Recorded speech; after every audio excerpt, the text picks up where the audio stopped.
Hey everybody, Mark here. Got this next year's pulling tractor loaded on the trailer. A friend of mine, Dave, has shop to where he can help us get the motor mounted all, because we're gonna have to do some cutting on mounts and stuff. But I'm headed over to Illinois and we're gonna work on this thing over the weekend.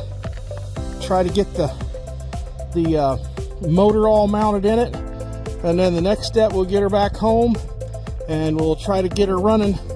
This will be pulling in a 750 Light Outlaw in her motorcycle at Heartland Garden Tractor Pullers over in Minden, Illinois, and anybody else I can get it in with. So we're gonna head over to Quincy here in a couple minutes and try to get working on that today, and hopefully by Monday or the middle of the week we'll have a engine all mounted in it and we can work on getting it running. So I just had this as a short video. I got everything sitting on there and strapped on there, and we're getting ready to go. So